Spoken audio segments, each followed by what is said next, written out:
Hello विद्यार्थियों, मैं रंजीता कौर। ज्ञान वर्षा चैनल में फिर से आपका एक बार स्वागत है। इससे पहले की वीडियो आपने देख ली होंगी। आज हम क्लास 12th पार्ट 3 ठेस को समझते हैं। और इसके साथ ही एक बात मैं आपको बताना चाहूँगी कि मैंने इन वीडियो को पुनः बनाने का प्रयास किया ताकि कम समय में आपको इस पाठ से संबंधित अधिक से अधिक जानकारी का लाभ प्राप्त हो सके। और ये ठेस कहानी है और इसे फणीश्वर नाथ रेणु जी ने लिखा है। ठेस कहानी के कहानीकार फणीश्वर नाथ रेणु जी हैं। हम इनके जीवन के विषय में कुछ महत्वपूर्ण बातों को ही जानेंगे। देखिए, इनका जन्म 4 मार्च 1921 में हुआ था और 11 अप्रैल 1977 में आपका निधन हो गया। ठुमरी आदिम रात्रि की महक अगिनखोर आपके कहानी संग्रह हैं और मैना आंचल परती परिकथा दीर्घ तपा जुलूस कितने चौराहे आदि आपके उपन्यास हैं। और आपकी भाषा में अंग्रेजी, अरबी, फारसी आदि शब्दों के साथ साथ मुहावरों और लोकोक्तियों का और सुक्तियां माने कहावतों का सटीक प्रयोग हुआ है। और आपका जीवन मानव जीवन साहित्य सेवा में समर्पित रहा है। ठेस कहानी का केंद्रीय भाव। कहानी एक कलाकार के स्वाभिमान पर आधारित है। इसके केंद्र बिंदु उस जो कलाकार सृजन है, जो हस्तकारवी जिसे कह सकते हैं, हाथ से बहुत सी सुंदर वस्तुएं बनाना जानता है।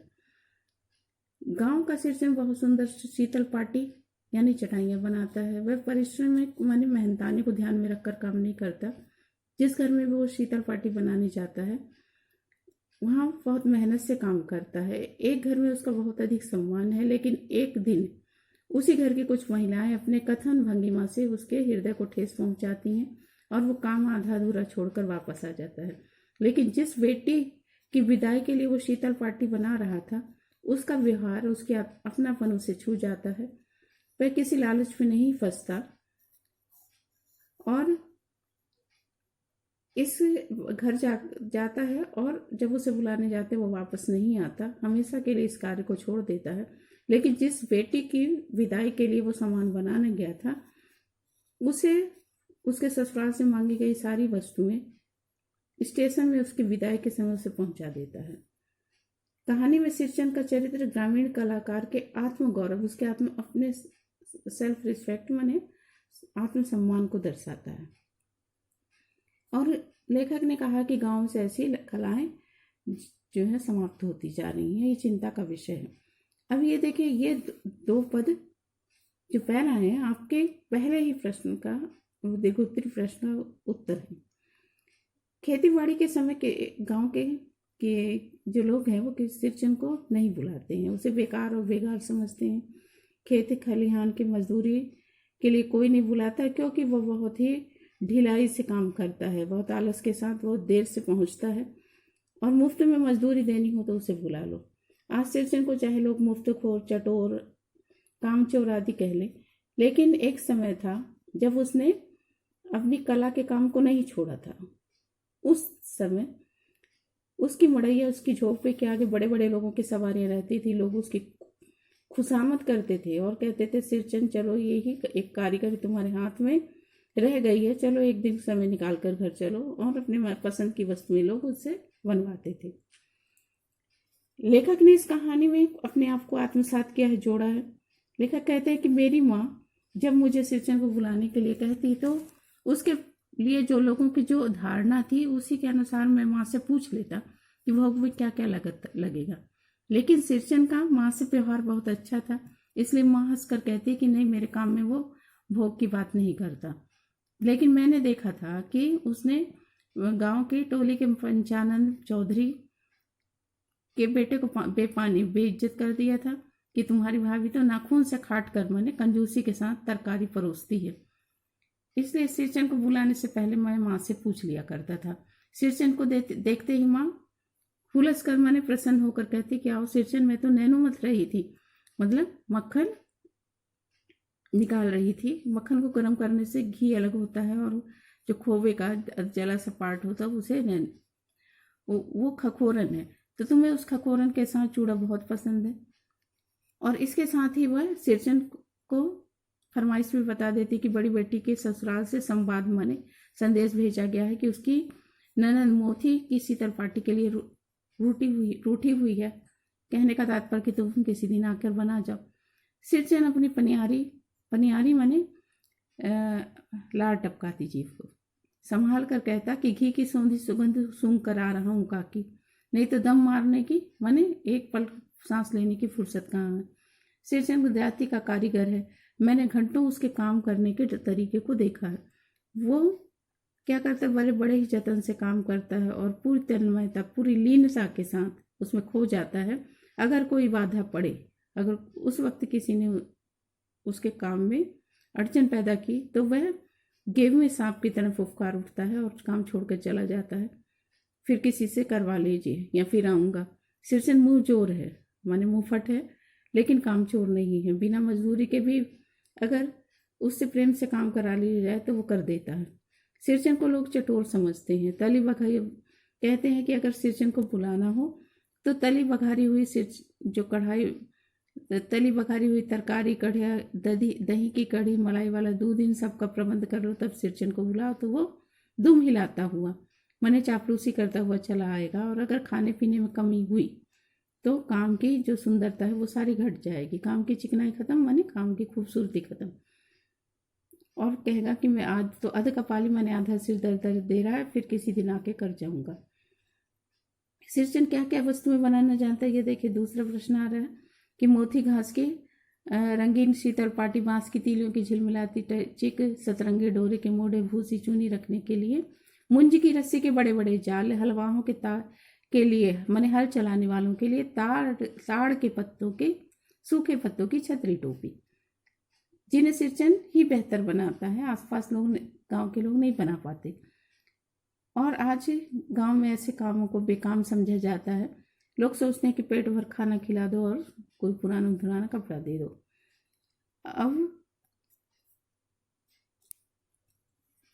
लेखक कहते हैं कि मेरी छोटी बहन मानू की विदाई होने वाली थी। वो पहली बार ससुराल जा रही थी। उसके दूल्हे ने बड़ी भाभी को, ये भी देखिए प्रश्न का उत्तर है कि बड़ी भाभी को खत लिखकर चेतावनी दी थी। मानू के दूल्हे ने बड़ी भाभी को खत लिखकर चेतावनी दी थी कि मानू के साथ मिठाई की पतीली आए या ना आए, लेकिन 3 जोड़ी फैशनेबल चेक और पटेर की 2 शीतल पार्टी के बिना अगर मानू आती है। भाभी ने हंसकर कहा था कि बैरंग वापस लिफाफा वो कहलाता है जिसमें कोई एड्रेस नहीं लिखा होता। इसलिए 1 सप्ताह पहले से ही सिरचन को बुलाकर काम में लगा दिया गया। माँ ने कहा, सिरचन असली मोहर छाप वाली धोती दूंगी, मन लगाकर ऐसा काम करो कि देखने वाले देखते रह जाएं। अपने औजारों को संभालता हुआ सिरचन काम करने लग गया और जब 1.5 हाथ की बिनाई हुई तो देखकर ऐसा लग रहा था कि कोई नए फैशन की चीज बनने वाली है। मंजली भाभी से रहा नहीं गया, पर्दे की आड़ से बोली कि पहले ऐसा जानती कि मोहर छाप वाली धोती देने से अच्छी चीज बनती है तो मैं भी अपने भाई को खबर भेज देती। तो वह भी क्या करता कि धोती भेज देता, मैं भी शीतल पार्टी। सिरचन काम में व्यस्त था। मैंने फिर भी उसके कान में बात पड़ी। उसने कहा, मोहर छाप वाली धोती क्या बहुरिया, अगर रेशम का कुर्ता भी देती तो ऐसी चीज नहीं बनती। एक तो मानू दीदी काकी की सबसे छोटी बेटी और उसका दूल्हा अफसर आदमी। मजली भाभी का मुंह लटक गया, वो निराश हो गई। और तभी चाची ने फुसफुसाकर कहा, किसे बात करती है बहू, मोहर छाप वाली धोती नहीं, रोज मूंग के जो लड्डू बन रहे हैं उसी को, जो विदाई वाला घर है, रोज मिठाई बन खाने को मिलेगी, इसलिए अच्छा काम हो रहा है। दूसरे दिन चिक में 7 तारे जगमगाने लगे और सिरचन अपने पूरे काम में पूरी लीनता के साथ मग्न था। लेकिन लेखक ने क्या देखा कि उसके पास सूप है और सूप में सूखा चिवड़ा माने पोहा और सूखा पोहा और गुड़ का एक सूखा ढेला रखा हुआ है। मैं दौड़कर माँ के पास गया क्योंकि मुझे तो यही था कि सिरचन को अच्छा खाने को मिलेगा तभी वो अच्छा काम करेगा। मैं माँ के पास गया और कहा कि आज सिरचन को किसने कलेवा मने नाश्ता दिया है, सिर्फ चिवड़ा और गुड़। माँ रसोई में अंदर पकवान बनाने में व्यस्त है। बोलती, मैं अकेली कहाँ कहाँ देखूं। अरे मंजली, सिरचन को बूंदिया क्यों नहीं देती? बूंदी मैं नहीं खाता। सिरचन ने मुंह में चिवड़ा भरा हुआ था। गुड़ गुड़ का ढेला पास ही में था। माँ की बात सुनते ही मछली भाभी, वो मछली भाभी जिससे सिरचन की पहले बात हो चुकी थी कि रेशम का कुर्ता भी देती तो मैं नहीं बनाता, वो मछली भाभी ने क्या किया, उसके भौं थन गई, गुस्से में आ गई और मुट्ठी भर बूंदिया सिरचन के सूप में फेंक कर चली गई। सिरचन पानी पीकर कहा कि मछली बहू, लगता है अपने मैके से आने वाली मिठाई को इसी तरह हाथ खोल कर बांटती है, माने उदारता से बांटना। बस मछली भाभी कमरे में जाकर वो रोने लगी। चाची ने माँ के पास जाकर कहा, छोटे आदमी का मुंह छोटा होता है, मुंह लगाने से सिर पर चढ़ेगा, किसी की नहर ससुराल की बात क्यों करेगा भला। माने ये चाची ने जाकर माँ को सुनाया कि तुमने सिर पर चढ़ा रखा है, इसलिए वो ऐसी बातें कर रहा है। तो ये भी प्रश्न का उत्तर है। मछली भाभी माँ की दुलारी बहू थी। माँ तमक कर बाहर आई। सिरचन, तुम अपने काम से काम रखो, जो बात जरूरत है मुझसे कहो। बहुओं से क्यों बतटुक्की बहस क्यों करते हो? सिरचन का मुंह लाल हो गया, लेकिन माँ की इज्जत करता था इसलिए उसने कोई जवाब नहीं दिया। मनु पान सजाकर, जिसकी विदाई होनी थी ना, मनु पान सजाकर बैठक में जा रही थी। चुपके से पान का बीड़ा सिरचन को देती हुई बोली, सिरचन दादा, कामकाज का घर है, 5 तरह के लोग 5 किस्म की बातें करेंगे, तुम किसी की बात पर कान मत दो, माने ध्यान मत दो।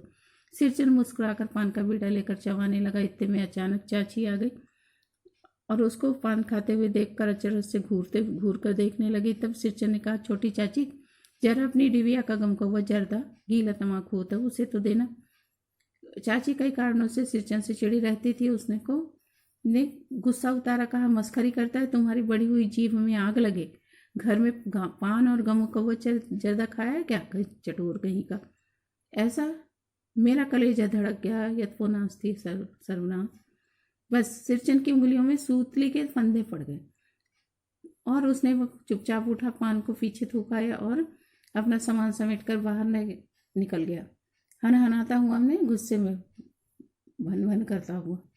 अब चाची बड़बड़ाई, अरे बाप रे, इतनी तेजी, कोई मुफ्त में काम करता है क्या? 8 रुपए में मुहर छाप वाली धोती मिलती है, इस मुँह झोले के मुँह में लगाम में ना, मने जवान पर भी नियंत्रण नहीं है, आंखों में शील शर्म भी नहीं है। पैसा खर्च करने पर तो सैकड़ों चिक मिलेंगी। चिक बनाने वाली टोली की औरतें सिर पर गट्ठा लादे मारी मारी फिरती, मैंने कोई खरीदता भी नहीं। मानो कुछ नहीं बोली, चुपचाप उसको देखती रह गई। मानो को याद आया, विवाह में सिरचन के हाथ से बने हुए शीतल पाटी चिक वगैरह लेके गई थी, तो ससुराल वालों ने कलकत्ता और पटना के मेहमानों को बार बार उन सामानों को निकाल कर दिखाया था। मानो भाभी के कमरे में चली गई। मैं सिरचन को मनाने उसके घर गया। वो एक फटी हुई शीतल पाटी पर बैठा था। मुझे देखते ही बोला, बबुआ जी, अब नहीं, कान पकड़ता हूँ, अब नहीं, मोहर छाप वाली धोती लेकर क्या करूँगा? मैं कौन पहनेगा? मेरी जो ससुरी पत्नी है वो तो मर चुकी है, बेटे बेटियों को भी अपने साथ ले गई। बबुआ जी, मेरी घरवाली जिंदा होती तो मेरी ऐसी दुर्दशा, मैंने खाने के पीछे जो लालची चटोर उटोर कहते हैं, वो सब ना होता। मैं ये शीतल पाटी उसी के हाथ की बनी है। मैं शीतल पाटी को छूकर कहता हूँ, आज के बाद ये काम नहीं करूँगा। आपकी हवेली में मेरी कदर होती थी, लेकिन अब क्या। मैं चुपचाप वापस लौट आया। समझ गया कलाकार का हृदय को ठेस लगी है। ठेस माने धक्का, चोट। तो अब वह नहीं आएगा। बड़ी भाभी अधूरी चीख को उसने छीट की झालर लगा दी और मानू को से बोली, ये बेजा मन, ये भी खराब नहीं लगता है। मानू विदाई के समय जा रही थी, उसी जो आधी अधूरी चीख को बड़े ही सहजता के साथ मोड़कर उसने अपने पास रखा हुआ था। और मुझे गुस्सा आ रहा था, लग रहा था कि सुर में सुर मिलाकर सिरचन को कोसों, काम चोर चटोर कहीं का। मैं विदाई सिरचन को छोड़ने जा रहा था। जैसे सामान रखकर मैंने ट्रेन का गाड़ी का दरवाजा बंद किया तो प्लेटफार्म पर दौड़ता हुआ सिरचन आ रहा था। बबुआ जी, उसने दरवाजे के पास साफ कर कहा और मैंने झिड़क कर कहा, क्या है? वो बोले, मानू दीदी कहाँ है? मैंने दरवाजा खोल दिया और उसने अपने कंधे पर लदा हुआ सामान कहा, मानू को दिया और कहा, दीदी सब है, शीतल पाटी चिक और एक जोड़ी आसनी कोश की। गाड़ी चल पड़ी।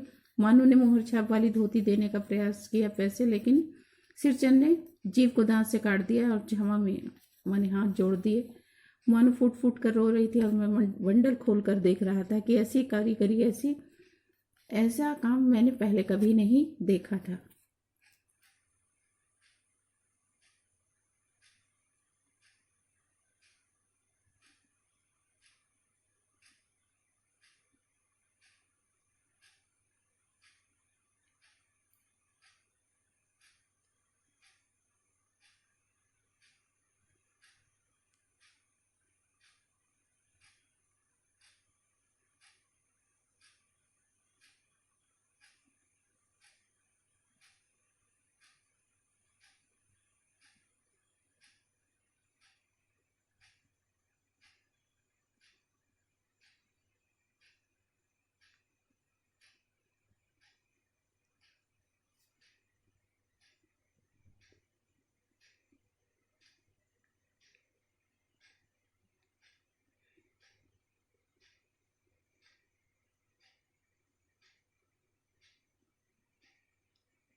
अगर ठेस कहानी आपको समझ आ गई हो और अच्छी लगी हो, कुछ ज्ञान प्राप्त हुआ हो, तो आप इसमें से कुछ भी कर सकते हैं।